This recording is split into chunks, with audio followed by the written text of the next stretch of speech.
Timnas Indonesia menatap Piala Asia 2027 bukan lagi tim gampangan. Naturalisasi Luke Fiskry dan Mitchell Baker dibahas dalam sidang DPR pada hari ini.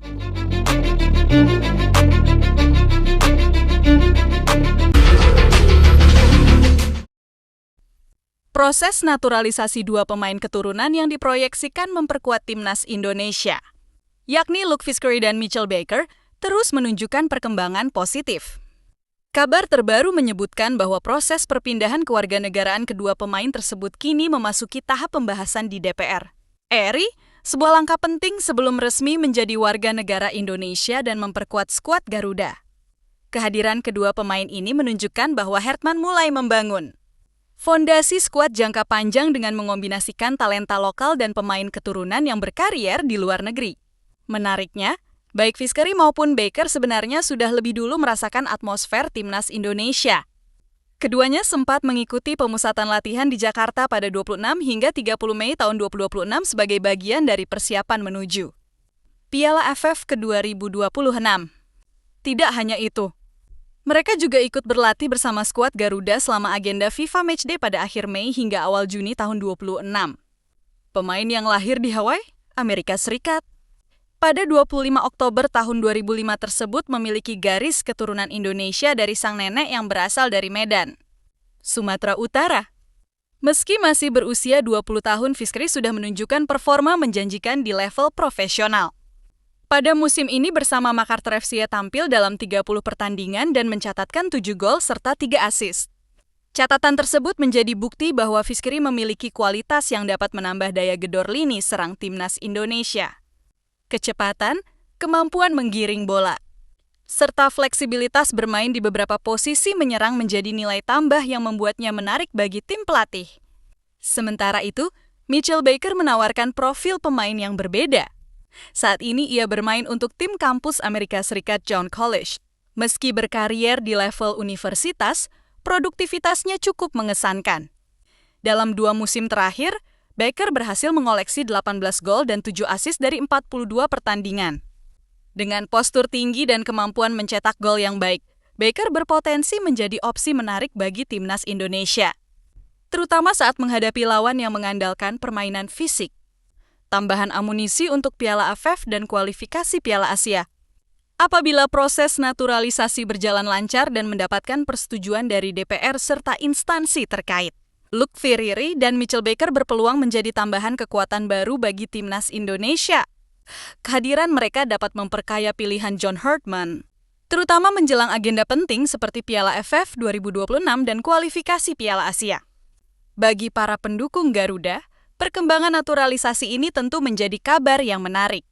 Sebab Indonesia berpotensi mendapatkan 2 pemain muda yang masih memiliki ruang berkembang sangat besar dan bisa menjadi aset jangka panjang bagi tim nasional.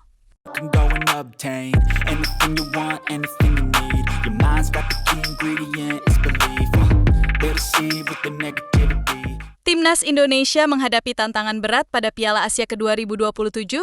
Skuad Garuda tergabung di grup F bersama Jepang, Qatar, dan Thailand yang membuat persaingan menuju fase gugur bakal berjalan sengit.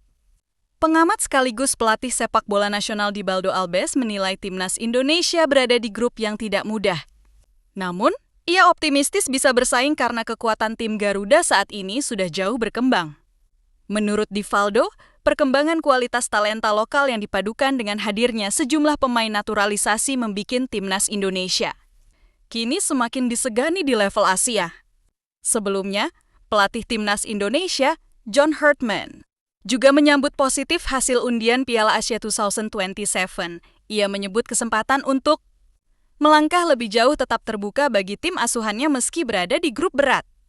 Pelatih asal Portugal itu mengakui Jepang masih menjadi lawan terberat yang harus dihadapi J-Itzes dan kolega. Selain dihuni sederet pemain mumpuni, Samurai Biru juga punya tradisi kuat di ajang Piala Asia. Saya kira itu memang berat sekali untuk Indonesia karena ada Jepang. Qatar juga sudah setiap tahun bagus. Kita lihat di Piala Dunia bagaimana mereka bermain. Setiap kali Qatar lawan Indonesia, biasa mereka sukses. Namun kali terakhir mereka merasakannya pada ke-2011, jadi jangan heran kalau Kaoru Mitoma Dikeka bakal berambisi untuk jadi yang terbaik pada edisi mendatang. Sementara itu, Qatar berstatus sebagai juara bertahan usai menjuarai 2 edisi terakhir Piala Asia, yakni pada 2019 dan 2023. Mereka mengalahkan Jepang di final 2019 dan menekuk Yordania pada edisi ke-2023.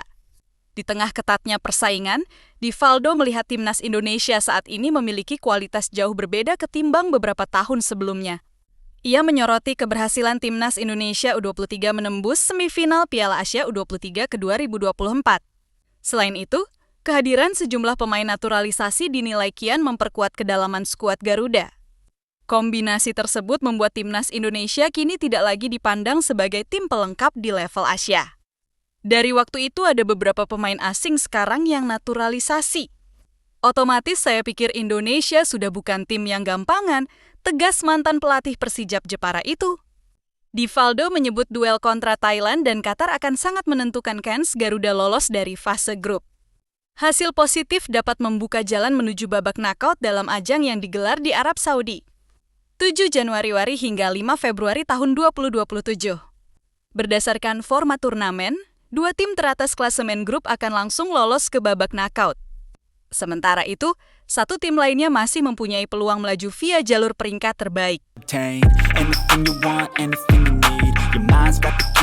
Media Vietnam tampaknya menyambut kabar terbaru dari timnas Indonesia dengan penuh optimisme. Penyebabnya adalah kemungkinan absennya sejumlah pemain diaspora, termasuk striker tajam Ol Romeni dalam ajang Piala AFF ke-2026. Bagi Vietnam, kabar tersebut dianggap sebagai keuntungan besar dalam misi mereka mempertahankan gelar juara ASEAN. Pasalnya, timnas Indonesia dinilai sebagai salah satu rival terkuat yang berpotensi menggagalkan ambisi mereka di turnamen tersebut. Kekhawatiran Vietnam sebenarnya sempat meningkat setelah skuad Garuda tampil impresif pada FIFA Matchday Juni tahun 2026, tim asuhan John Herdman berhasil meraih 2 kemenangan beruntun atas lawan dari Asia dan Afrika, menunjukkan perkembangan signifikan dalam kualitas permainan. Namun situasi berubah setelah Herdman mengungkapkan rencana skuad Indonesia untuk Piala AFF ke-2026. Menurut laporan media Vietnam, Soha.vn menyoroti bahwa Indonesia kemungkinan besar akan mengandalkan mayoritas pemain dari kompetisi domestik karena Piala AFF bukan bagian dari kalender resmi FIFA. Kondisi tersebut membuat klub-klub Eropa tidak memiliki kewajiban melepas pemain diaspora yang saat ini memperkuat timnas Indonesia. Media Vietnam menilai absennya para pemain naturalisasi dan diaspora dapat mengurangi kekuatan Indonesia secara signifikan. Mereka menyebut banyak pemain yang berkarier di Eropa menjadi tulang punggung kesuksesan Garuda dalam beberapa pertandingan terakhir. Sorotan utama tertuju kepada Ol Romeni. Penyerang yang belakangan tampil tajam bersama timnas Indonesia itu disebut sebagai salah satu pemain yang paling ditakuti oleh Vietnam. Dalam laporan mereka, Ol bahkan disebut sebagai mesin gol dan sosok penting di lini depan Indonesia. Ketajamannya dalam mencetak gol membuat banyak lawan harus memberikan perhatian khusus setiap kali Indonesia bertanding. Go, go, go, go.